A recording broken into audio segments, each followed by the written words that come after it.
Today, Mary Carter and Stephen Ross bring a little summer energy and a lot of real talk about what it takes to stay sharp when business is at its busiest. They break down how to maintain mental toughness during peak season, avoid getting sloppy when the pressure is on, and keep your closing rates, product mix, and performance where they should be, even when you're overwhelmed. If you're in the middle of the summer rush and trying to keep your team focused, confident, and performing at a high level, this conversation will help you finish strong. Let's get started.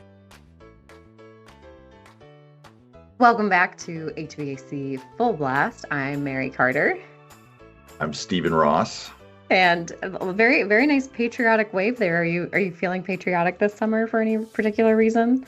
Well, here's a tip for you, Mary. If you ever get elected to be or you win a pageant and all of a sudden you're Miss 4th of July, they're going to put you in a convertible and then you ride down the street, right? And so it is elbow, elbow, wrist, wrist, wrist, and then elbow, elbow, wrist, wrist, wrist. That's wow. If you're listening to us on our audio only experience, highly recommend checking out our arms on YouTube. Yeah. Wow. Elbow, elbow, wrist, wrist, wrist, elbow, elbow, wrist, wrist, wrist. Wow. Well, I'm Miss 5th of July because that's my birthday, but now I kind of want to be 4th of July too. So that's pro tips, Stephen Ross. All right, that's today's episode. Thanks for joining. No. I mean, pro modeling tips here on HVAC Full Blast. That's amazing. Not what the listeners thought they were going to get, but hopefully getting a few smiles out there. So, well, it is summer when we're recording this in summer. We're lucky enough to publish this in summer, and it is our country's 250th birthday, which is also kind of exciting. So, are you doing anything fun to celebrate the holidays, or maybe even better yet, do you have a favorite? I mean, you always say on the podcast, like, I'm old. So what was your favorite of the last 250? My favorite of the last 250. Well, I've been here for 20% of them. So I would say 1976 was also a big year for the country, right? That was the 200th. Also the year I was born, also the year the Pittsburgh Steelers won their second Super Bowl. So, I mean, it would be hard to beat that just in general. If you were lining up all of the years, 1976 would be a good one. Wow, 200th, not bad, not bad at all. Yeah, I've been around for lots of our country's milestones, Mary. I'll tell you about them sometime. I don't know if I have enough time. No, I'm kidding. But no, that's great. I love summer. I am a huge summer fan. Not only is my birthday in the summer, but I think summer flavors are some of the best of the year. Like I love a watermelon. I love anything on the grill. And so whenever it comes into summer season, it's usually whenever I'm working with like a fitness or health coach that they are giving me a lot of critiques because they're like, wow, you just went wild every day this week. I'm like, I can't help it. Like I need all the summer flavors all the time.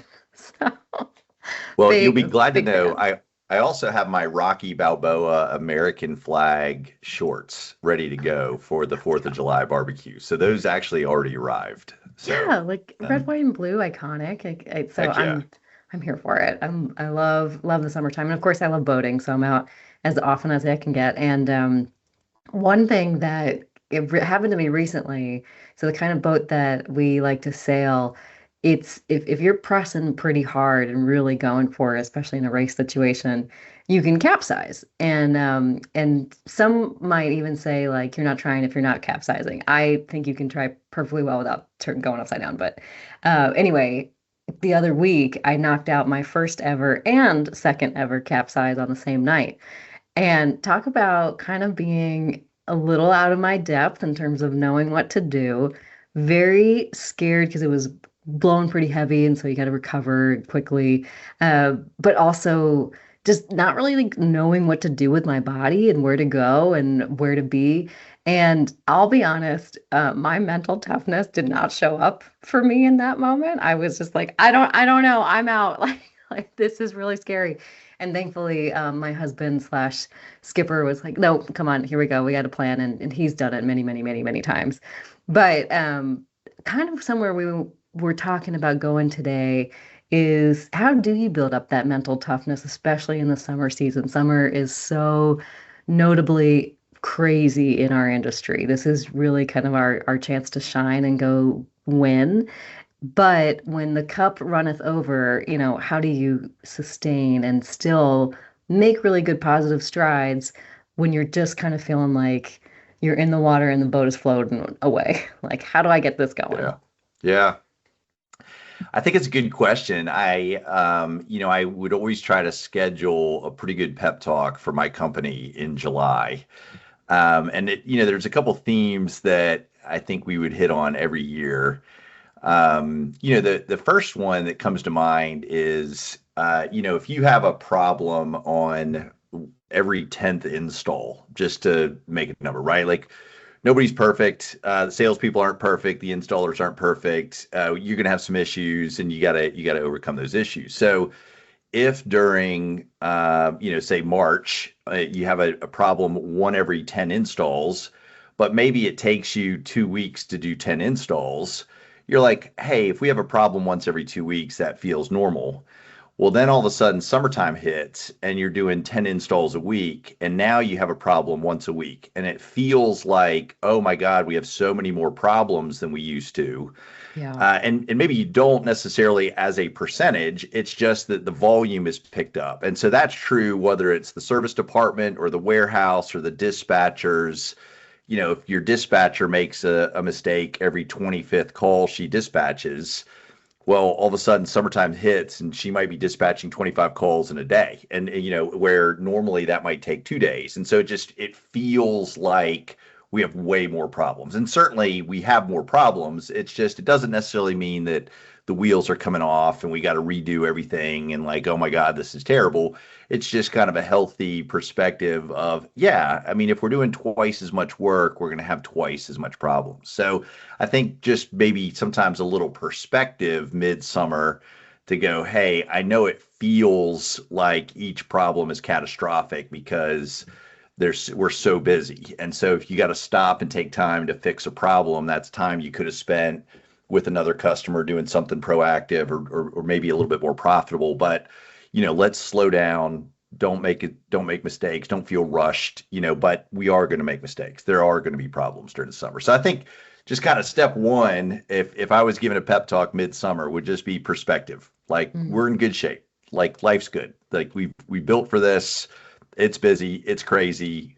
There's going to be mistakes, but it's okay. I think that was kind of step one. Yeah, I love being able to gather a little bit of perspective, and sometimes you have to talk to people to get that perspective and do that check-in. So the idea of doing it as a group and getting a big pep talk going, I think could be really helpful. And even if you just talk to maybe a peer in the industry too, and you just talk to somebody else that just is maybe going through what you're going through. I know I do that with my own peers on my team all the time. And it's amazing how the tunnel vision of all your problems can seem so overwhelming. And then all of a sudden you talk to somebody else who's maybe going through a similar thing. And then you're like, oh, well, maybe this isn't just overwhelming. This is just what I am dealing with right now. And actually, I can tap into some expertise to help me out. Actually, in my sailing example, that's exactly what I did, right? I had to reach out for some help, and someone with much more expertise brought me right along. So taking my own analogy even further, I think that is really good advice. Just get some perspective and then also reach out to see where you can find some expertise. What about, let's say in your example with, we're dealing with a problem every 10 installs. How are you kind of capturing those problems so that maybe we turn those into solutions or improvements? Yeah, I'm a sales guy, and so I tend to view the world through a sales lens. And so on one hand, that doesn't mean that, I mean, there's always just in every industry, this is interesting to see as a Sandler trainer because we work in multiple industries, but there's always tension between sales and operations. In any company, any industry, that tension exists. But viewing it from the sales perspective, a lot of times problems do start on the sales side. If the job isn't sold correctly and we're trying to force something through a funnel that really doesn't fit. I mean, there's lots of things like that could happen. So I think it is incumbent on the sales team to really buckle down to go, okay, hey, what do we need to do a little differently to tighten up? My business partner had, we've interviewed Tim on the podcast before, but obviously was in the Marines for a long time. So he brings the Marine mentality. And one of the sayings is, fast is slow, slow is quick, meaning, if you're rushing through things, you're going to make mistakes. Then you got to stop, undo the mistake, fix it. But if you go slowly and methodically, then you get to the finish line quicker than you do if you're making mistakes. So that was the other thing that we were always kind of trying to preach was, hey, take enough time with any one customer to make sure it's done right. Because if we have to go back a second time, whether that's a sales call or an install issue or a service call or whatever it is, that going back the second time, that does kill profitability. It kills profitability anytime during the year. But during the summer, it's like it's exponential. So slow down is actually the other message that we would give our folks is just take your time wherever you are, be there. Don't be thinking ahead to the next call. Don't be thinking backwards to the past call. Just focus on what you're doing and try to knock that out. Yeah, I've never been able to follow that advice more clearly than with my own reading of my own email, right? I can be in my inbox sometimes knocking things out, firing off. And then the next thing I know, I'm not really reading the emails anymore. I'm just kind of finding keywords and I know certain words mean certain solutions. And then next thing you know, you get a response back that's like, what do you mean? And I'm like, what do you mean? What do I mean? And then 3 emails later, you're like, oh, if I just slowed down and actually read the prompt or the question, could have saved what could have been a text message, right? I hate text message emails. Like those are the worst. And then same with our customers, right? How many times has a homeowner called in, maybe with just a simple question or even just simple troubleshooting, and then that turns into a full-blown service call, run a truck, and next thing you know, that's lost time revenue that you could have been doing something more productive when maybe they could have just handled something over the phone or especially with some of our diagnostics platforms now, right? There's a lot at your fingertips, more than we've ever had before. And have you taken the time to kind of ready the team to be able to troubleshoot virtually? That can be a great way to kind of slow down, but then also save that time. So interesting ways that we can slow down. But I always find that advice, while so true, is the hardest to hear and the hardest to apply when you're in it, when you're just feeling inundated. Yeah, that it works as well as telling somebody who's really stressed out to calm down, right? Yeah. Like that. Yeah, it's tough. It's tough to hear. It's tough to take the advice when you're in the middle of it, for sure. And emotions are high and energy's low and all those kinds of things. Yeah. Yep. Yeah. Yep. I know. And what is it about this work that makes the emotion so high? Because I feel it too. It's, I guess if I had to answer my own question, it's that I just care about my customers so much and I want them to have the best experience with me all the time. And when I feel like they're having a bad experience, I want to do everything I can to fix it. And I imagine there's some version of that as we go through the supply chain here, that it's just hard to be in situations where you're working with people who don't seem like they're happy. Yeah. Yeah. Yeah. I think that, with dealing with customers, I mean, this is where, sales training, we try to do it year round at Sandler. Like, we know you're busy. We know, and historically our industry has said, hey, we train in the spring and the fall, and then we're too busy during the summer to do the training. And, one of the things that we see is it's a little bit like elementary school. You learned how to read and then you get to May and then you're off for the summer and you come back in August and you forgot how to read. And so the first month back to school in August, the teacher has to kind of refresh your memory and help you remember what you learned in May. And that happens obviously with all human beings. I mean, anytime we're talking about content, but the opportunity cost, if your sales tactics slip, if you get sloppy or lazy in the summer, the opportunity cost, what you're missing out on is enormous. So we try to do training straight through the summer in the sense that, like, is it busy? Yes. Do we have an hour and a half? No. But could we still do 45-minute blocks? Could we still work on technique? Could we still make sure we're remembering what we're supposed to do? I think just keeping an eye on the basics is huge when you get stressed out. I mean, don't get sloppy. That would be the other takeaway, I think, from having had some rough summers. Yeah. Anything stand out from what you've seen? Well, it's a couple of things. I mean, one of the things that when I'm looking at a heating and air company and I'm on the phone with a business owner or sales leader at some sort, and we're looking at metrics, for instance, we're always looking at, say, product mix. How many inverters are you selling versus single stage versus the multi-stage?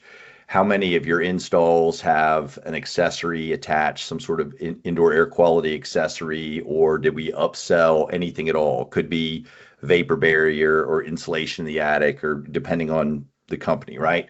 And one of the things that you see during the summertime is the salespeople get busy. And so average ticket actually drops because they're not spending the time to talk about multi-stage or inverter. They're not spending the time to talk about indoor air quality. They're walking into a house. It's 90 degrees inside the house. They're like, here's what we got. Do you want it? Yes or no? And so one of the things you see is your product mix drops. Well, again, if you've got an average ticket of $16,000 in May, but an average ticket of $12,000 in June, I mean, that's a huge discrepancy there that you're leaving money on the table. But then the other one that goes hand in hand, I mean, sometimes we think, well, if we're just doing basic stuff and just basic sales, that at least our closing ratio is going up. And that often case is not, that's not true. When you are a heating and air company that you're built on selling high-end equipment, good quality equipment, indoor air quality and inverters and so on, if you get sloppy, then you actually see your closing ratio drop too. And so sometimes I'll be on the phone with a sales guy and the sales guy says, man, I had a good month. I had a $300,000 June. And then hey, congratulations. That's awesome. But then you look at the numbers. What's your closing ratio? What's your average ticket? And you go, man, if you had the same average ticket in March and the same closing ratio you had in March, you would have had a $450,000 June. And so sometimes the fact that we're having a big month just masks that we got sloppy. And that's where you go, oh man, like, that's I think the crux in the summer is if you could have had $4 million in revenue through 3 months in the summer, but you only had $3 million. Hey, congrats, you had $3 million, but man, you left some money on the table. Like that's the shame. Yeah, I'm never balking at $3 million, right? But Yeah, like for sure. Yeah. show me an opportunity cost of 1 million and I'm scrunching my nose, right? Like that's rough. Because what you're saying, it makes total sense. If your average ticket goes down but you close more jobs, well, good. I mean, well, or in theory, you because of the volume of Yeah. the month, you're closing more, right? But because you're closing more jobs, your operations costs are going to go up as well, right? You got to go serve all those customers now. But now you're serving them with less profitable equipment, and couple that with maybe a potential loss on the closing ratio. No wonder sales and ops fight all the time, right? Like it's like everyone's trying to say like, show me what you've done for me lately, and the sales numbers are kind of going down and the ops numbers are going up, and they're like, this isn't working. So you can see why organizations get into that push pull more often than not, especially maybe in these busier times of the season when customers are really thinking about your service as top of mind, need to work on it right now. Yeah. Yeah.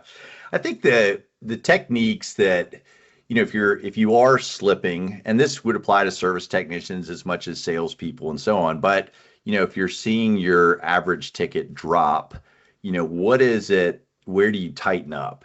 Mm. And for the most part, we would say you probably don't have to hard close people in the summer. Where you should tighten up is the first 5 minutes that you're with the customer.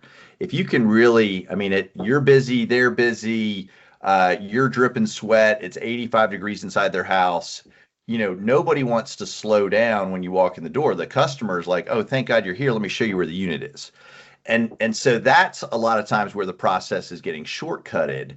And so if you can just slow down that first 5 minutes in the house and say, hey, breathe deep. Is there a current problem? Yes. But are there systemic problems in the house? Probably. I mean, if this is an old enough home where the heating and air system might need to be replaced, like they're probably short on return air. They probably have leaky ductwork. They probably don't have a good filtration system. So don't just fix the Band-Aid. Look for systemic problems, not just what the urgent piece is. And that thought process, both on the part of the technician and the homeowner or salesperson, like all of that gets started that first 5 minutes. And so if you just gloss over the first 5 minutes and just go right to the unit and start diagnosing, that's where it's costing you money. Yeah. So I met a sales professional recently in our industry, and just sort of a getting to know you kind of meeting. So I wasn't going to come in necessarily with like, let's burn this down and rebuild what you're doing from the ground up. Pretty successful young entrepreneur, and doing well, adopting some more consumer financing into the proposals. But it was very interesting because with his owner, he really didn't like the proposal software they were using. And there was definitely a little friction between the owner saying, well, that's kind of the route we're going. And then this guy saying, like, I don't think the proposals really tell the whole story that I'm trying to tell when I'm trying to get the sale. And I'm like, wow, that's so interesting. And I'm sort of like playing peer mediator in the room, like listening to these two points of view. It was kind of fascinating. But ultimately, what happened when the owner left the room was that the sales guy said, I don't like the proposal software so much that I've just gone to be a one system guy. I offer one system. I know what they need. I know what it's going to be. I don't even need to offer the four options. I'm just doing the one because I know what I need. And I was like, wow. I said, I don't want to blow up your spot. And unfortunately, I'm the only one here. So if I give the feedback, he's going to know where it came from. But I really think you need to share that feedback with your owner. Like that's a huge just tweak that we could make to not only present more best in class options, but also like just shore up this relationship between what he wants you to sell and what you're actually selling. And it was just so interesting. And I'm curious if people are having those kinds of conversations with their sales team. Is it just all directive, or are we getting the feedback as a two-way to sort of say, does this work? I didn't know if you'd ever run into anything like that or seen that before, because I was definitely learning live in the moment with the customer. Yeah. I had a job about 15 years ago where I was VP of sales for about a $35 million a year company. So we were doing a lot of commercial and a pretty good chunk of residential. And we had a residential sales guy. Let me think of how old I was. I was probably 35 when I took that job, and he had been working at that company for 35 years. Oh. So he was not very excited to have a 35-year-old boss. And so he hated my guts. But he was a one system guy. Like, I go in, I've been doing this forever. I know what they need. I tell them what they need, and so on. And so I kept trying to get him to use use the proposal software, give four options and so on. And he just refused. And so finally what I said, I was about one step away from firing the guy. I finally just said, hey, if you don't give the customer four choices, I'll pay you a commission, just a flat rate of $250. So I'll pay you to go out there and survey and write down all the measurements and everything else, but I'm only going to pay you $250. If you give them four choices, then I'll pay you commission. And he had made, I don't know, $75,000 a year for 5 or 6 years before I got there.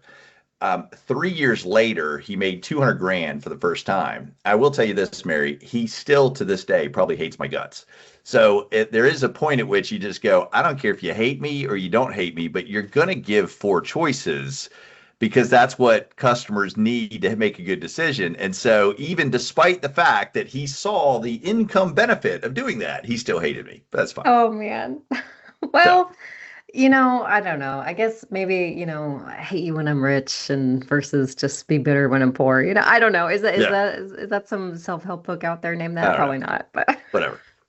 That's so interesting though. But see, that's kind of where I'm getting at is what a way to just sort of say, okay, understand you don't like it this way, but this is why I'm doing it, and create that sort of bridge of understanding and kind of slow down to understand it versus just like, this is what this guy wants me to do and I'm not about it and I'm just going to go on my way. And it was interesting looking at some of the ticket sizes. Um, they were, I will say, lower on the product mix end than maybe where we would hope this company could grow towards. And just looking into what was going on, and again, really not anything going on wrong in terms of sizing systems, like there were still load calculations being done and whatnot. But because the total ticket price was such a driver for this professional, it just precluded him from the ability to be able to see what was possible with other options. So it was very interesting, and I don't know, maybe I'll go back and just share uh, an idea with the business owner to try to get somebody motivated. I also do, though, I do want to give the sales professional a little credit because the proposal software, we ran through a couple examples. I can see why you didn't like it. It was kind of confusing, and the proposals and the examples that came out um, as just kind of playing like, Susie Homemaker looking at it when we were in the office. I can see why he's getting feedback from his customers that are saying like, I don't really know what I'm looking at here. And so I do think there has to be sometimes that two-way communication of like, hey, we gotta modernize this. We gotta change this a little bit. We gotta make this a little bit more appealing for people to grasp. Maybe you don't do that in the summer season, but that could be one note that you take to reevaluate in the spring or in the fall so that your company shows up really well in the summer season. I think that that could be a different way to take some of that feedback and make an improvement. Yeah. I think, I one year when I was managing sales for a company in Denver, Colorado, we were the official heating and air company of a professional football team in Denver, Colorado. Wow. And not necessarily a great use of marketing money, but the owner got box seats, so there was that. But I got a chance to sit down with the offensive coordinator at one point, and they say that there's no dumb questions. I asked a dumb question, and so my question was, how many audibles does the quarterback have to choose from, right? Like my high school team, we had four audibles. We had a run play to the right, a run play to the left, a rollout pass play to the right, and a rollout pass play to the left. That was it. So if we called an audible, it was one of those four, and that was the year that Peyton Manning was there. And so like his ability to throw the ball was nowhere near as good as it had been when he was in Indianapolis, but he's still the quarterback because his ability to diagnose the defense, call the play, and so on. So my question was, how many audibles does he have to pick from? The offensive coordinator goes, man, the list is endless. He goes, first of all, what's the personnel package? So the quarterback has to figure out, all right, we got an offensive line. Do we have two tight ends, two receivers, and a running back? Do we have one tight end, three receivers, and a running back? Do we have two running backs, two tight ends, one receiver? Who's on the field? So that's step one. Step two is he's got to figure out what's the defense doing. And so what's the best lineup of our people that are already on the field? We can't change our personnel. So based on that, what play do we need to be in? Then he calls an offensive line audible. So are they just standard blocking? Do we think that their defense is going to blitz? So we have to blitz block. He's got to call audible for the running backs. So the running backs, if there's a blitz, one of them's, or if it's only one, he has to stay in and pick up the blitz. So that's an audible. If there is no blitz, then I'm calling a pass play for the running back. Then I've got a audible for the tight ends and then an audible for the receivers. So when you figure out how many different options there are for each of those, it literally is almost an endless list of audibles. And yet Peyton Manning could call an audible, correctly diagnose the defense, and get that done in about 15 seconds. But he knew his playbook. And I think sometimes RSPs, I understand, hey, the software has to be good for the homeowner. We have to be able to understand what, the homeowner has to be able to understand what they're buying. I get all that. But sometimes the issue is the RSP, the comfort advisor, whatever we want to call them, they don't know their playbook that well. And so if it takes them 10 minutes to come up with option number one, and then 10 minutes to come up with option number two, and 10 minutes to come up with option number three, well, then they're never going to give the customer four options. If, on the other hand, you've memorized your playbook and you know what to call, if this is pro level sales, you should know your stuff inside and out. You should know what the matchups are that you go to. You should know how to find them. You should know how to do it quickly. You should know what size cabinet filtration is going to go on that air handler or that furnace. So part of it is just sometimes they don't know their stuff that well. And so while I have sympathy for the proposal software, yeah, go get some good proposal software for sure. But a crappy sales guy with bad proposal software, just because we give him good proposal software, he's still a crappy sales guy. So you got to fix that. Yeah. I think that's ridiculously fair. And it's kind of interesting thinking about play calling and system design, right? It's not too dissimilar when you think about all the different pieces, and just kind of how complex it can get. But like you said, if you don't know what all those options can be in each of those holders, then how would you be able to make that like a compelling offer, right? Like if you don't even know what you have to offer, how are you going to get somebody to be really interested in that? It's a really interesting analogy. We love a sports analogy around here. We do. We just, yeah. But I think that's how you differentiate too. I mean, if the other heating and air companies are coming in and they're doing, as we've made fun of, best, better, good, and they've just got 3 standard options. I mean, the way to blow that up is to customize your options so that there's some differences in each of those levels. So now the homeowner gets to understand what's the difference between a variable speed air handler versus an ECM air handler, and why, given the same outdoor unit, why might you spend a little bit more to get the variable speed air handler versus the ECM? I mean, those are if you can have that kind of discussion with the homeowner, not super technical, but hey, it costs a little bit more, but it's a little bit better. That differentiates you from the heating and air company that just comes in and quotes one air handler all the time.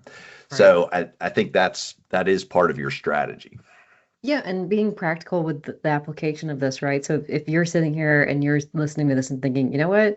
Yeah, I don't know if I could speak to that eloquently in a tight package in front of a homeowner. That's a great place to say, all right, I got to slow down. I got to spend 30 to 45 minutes reading about what these are and what these do. Believe me, manufacturers loved to throw you literature and graphs and ideas on how you can spin this. Ask me how I know.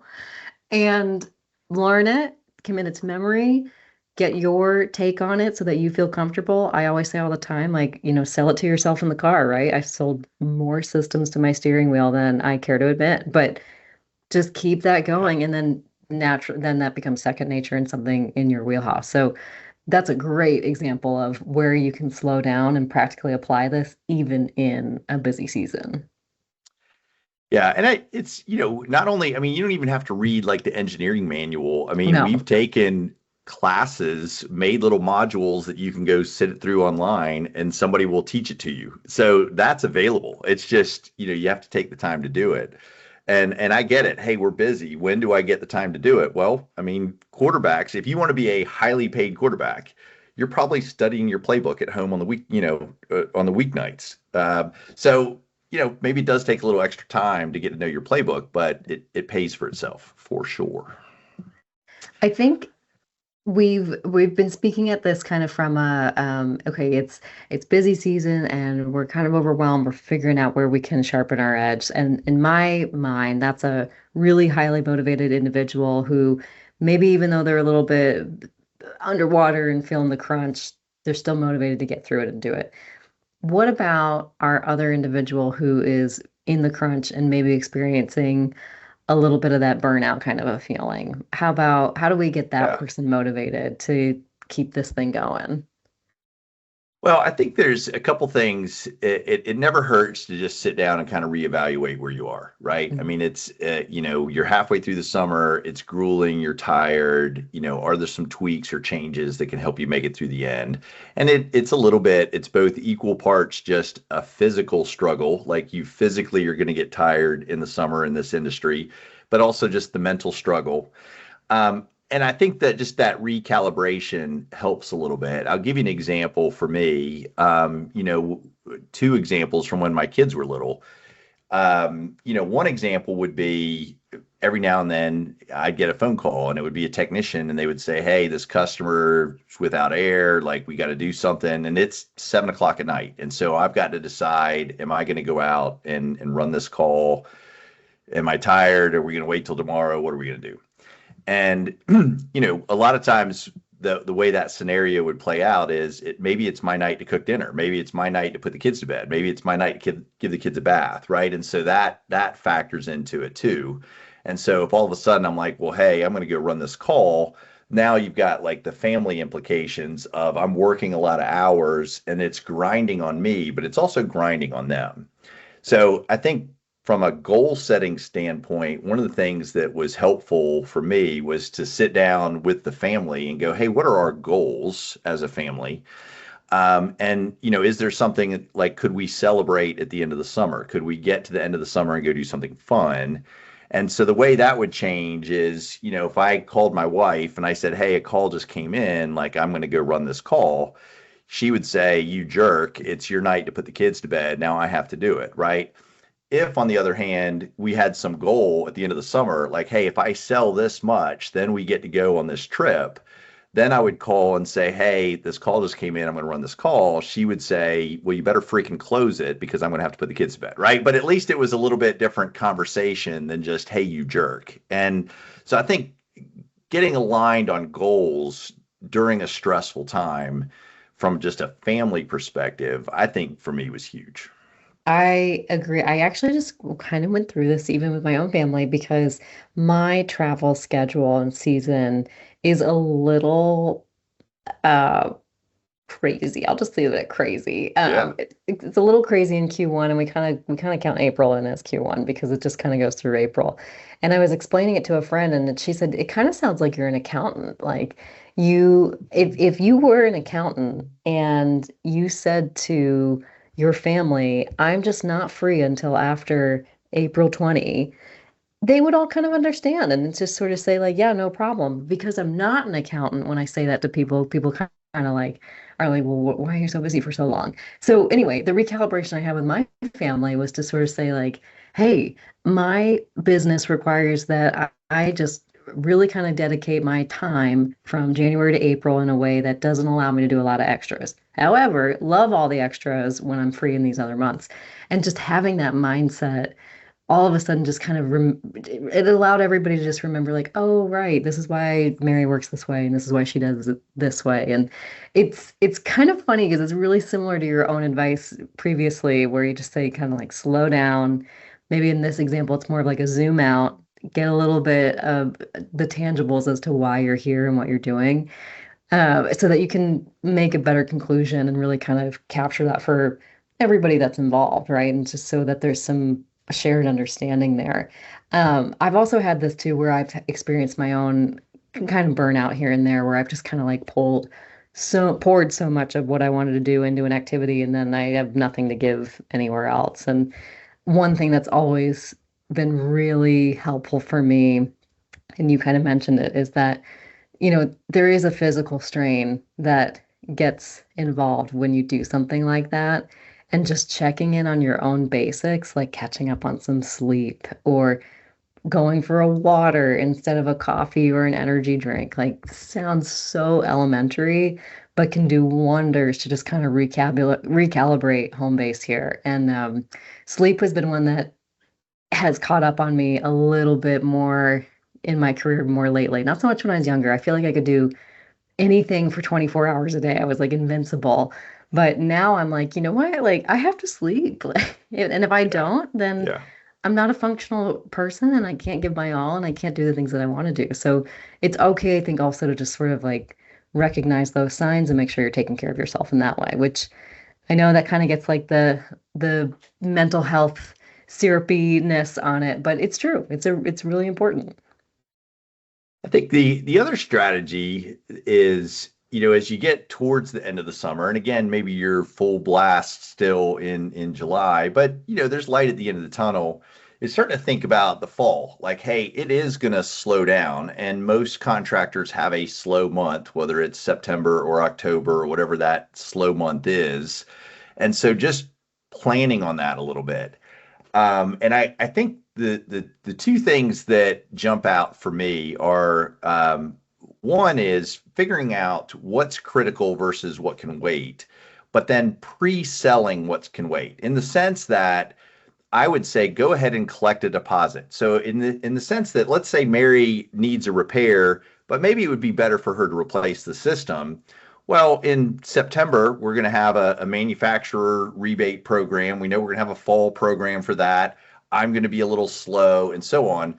So to say to Mary, hey, if you put down $3,000 now, we'll discount this for the fall and we'll go ahead and put it in. And the discount doesn't have to be a discount I get. It could be the fall promotion, just ballpark, hey, you'll save some money. So that ability, I don't want to just blow the customer off and say, well, call me back in the fall. I might lose the customer, but to go ahead and get a deposit or get them approved for financing or go ahead and sign the contract and get the steps taken, that can save you a little bit of wear and tear in the summer for somebody that's not urgent, but also you want to go ahead and capture that revenue. You don't want to just do a repair and then leave and who knows where that goes. So I think that we covered that, I think, during one of our marketing sessions of just, when are your slow months? Can you pre-sell? Can you push work into that slow month? I think that's also a strategy for just dealing with the craziness in the summer. And it doesn't seem like a big deal, but even if you just picked 3, 4, 5 jobs over the course of, the end, July and August, and you said, hey, we're going to do these jobs instead of doing them in July or August, we're going to do them in September. That can make a huge difference just in, employee burnouts. It can make a huge difference in just balancing the revenue out a little bit and so on. So that strategy has been very effective for me over the last decade. I love that idea of using the promotion timeframes to create that pre-sale activity. I think that's really smart. And if you don't know what your national consumer promotions look like, talk to your salesperson for your manufacturer or talk to your distributor because they know and they keep a lot of tabs on it. They're tracking all those redemptions. So that's a great call out to use some of those I don't know, kind of more broad brush rebate periods to create business for you in a time where you might otherwise be scrambling to find a lead. So I love that tip a lot. We're gonna try to link a few more things in our show notes. Show notes are kind of a different foray for us. Like we haven't really gone there yet. But we'll try to link a few of these episodes that we referenced before for you because they are it is intriguing to kind of remember these things that we call back on. Yeah. So let's see. What other what else do you think about this? Mental toughness going into the summer, being just I don't know. I'm not kidding. For the amount of times that I've said summer, I'm like ready for a hot dog and just a bunch of mustard. I can't you say summer, I taste mustard. I can't help it.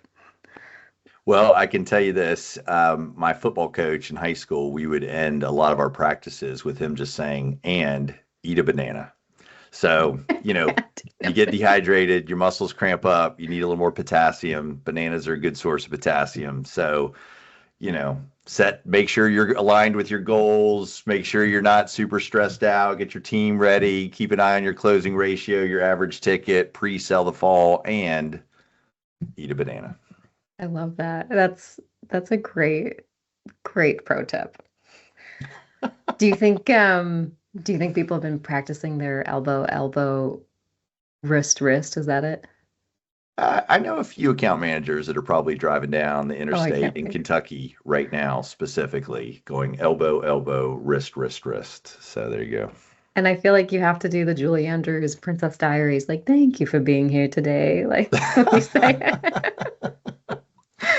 That's great. You never know when you're going to win a beauty pageant. I mean, I got my Rocky Balboa shorts ready to go, so I might win one myself this 4th of July. You never know. And Stephen, that's why you just stay ready, You got to stay ready. Well, I hope that all of our listeners have stayed ready and are crushing it right now as you're going along. But just know that we are always here to take on your ideas or hear a little bit more about what you want to learn from an HVAC perspective. We're always looking for guests as well, so we'd love to hear from you. Please reach out to us at HVAC_full_blast at tranetechnologies.com. And with that, I just want to say thank you for being here today. Oh, wait, hold on. Thank I'm you. doing like the elbow, wave. Yeah. Elbow, elbow, wrist, wrist, Elbow. wrist. There you go. Fabulous. See you next time. Bye.